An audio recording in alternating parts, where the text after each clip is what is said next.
Bismillahirrahmanirrahim. Assalamu alaikum everyone around the world. I'm Dr. Sehrish and you're watching Desi TV USA. Let's see what's happening in your world.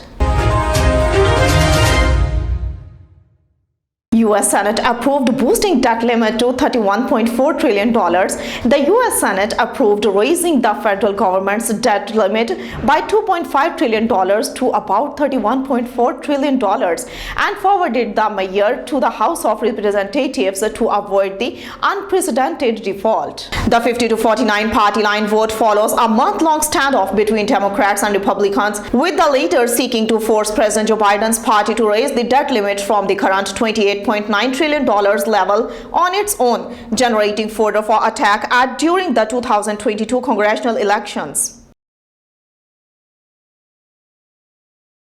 New York City is set to ban natural gas in new buildings. The New York City Council is expected to vote to ban natural gas in new buildings, following in the footsteps of dozens of other smaller U.S. cities seeking to shift from fossil fuels to cleaner forms of energy. Should the law pass, new buildings in the city of 8.8 million residents, biggest in the United States, will have to use electricity for heat and cooking. In the new term, the new law will do little to reduce carbon emission in the Big Apple, as numerous older buildings will not be affected, and the new structures would use electricity generated with fossil fuels anyway. Longer term, however, the state plans to stop using fossil fuels to generate power.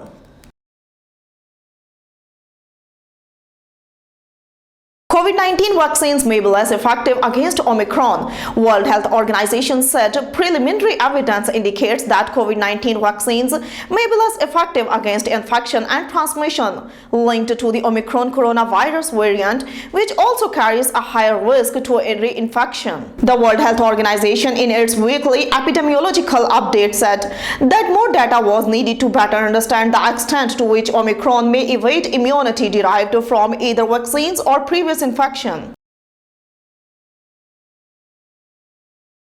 Putin and Xi cement partnership in face of Western pressure. Russia and China should stand firm in rejecting Western interference and defending each other's security interests, President Vladimir Putin and Xi Jinping agreed in a video call. Their conversation 8 days after Putin spoke to U.S. President Joe Biden in a similar format underscored how shared hostility to the West is bringing Moscow and Beijing closer together. At present, certain international forces under the cause of democracy and human rights are interfering in the internal affairs of China and Russia and brutally trampling on international law and recognizing norms of international relations. The devastating hurricane series in several U.S. states is being called the strongest and longest in the history of the country. More than 80 people have been killed in the state of Kentucky alone, and it is currently impossible to estimate the financial loss.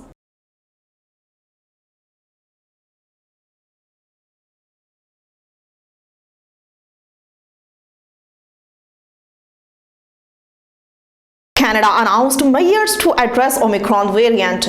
Canadian officials announced new measures addressing the Omicron coronavirus variant, while cases may arise in the coming days due to community spread. Prime Minister Chrystia Freeland, Ministers Duclos and Alghabra, and Doctors Tam and New. Last night, as you know, the Prime Minister convened. Et ce à quoi nous pouvons nous attendre au cours des prochaines semaines. Il sera aussi question des nouvelles mesures que nous mettons en place à nos frontières pour les voyageurs. Today, I want to talk to you today about two things. First, the current COVID-19 medicines, including antiviral medications that will help prevent hospitalizations and save lives.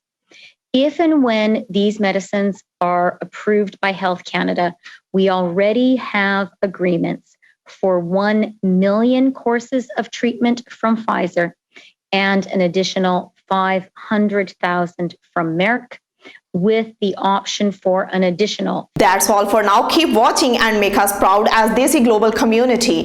Click our link tree and explore the social media world out there. Stay safe and blessed with your loved ones. Take care. Allah Hafiz.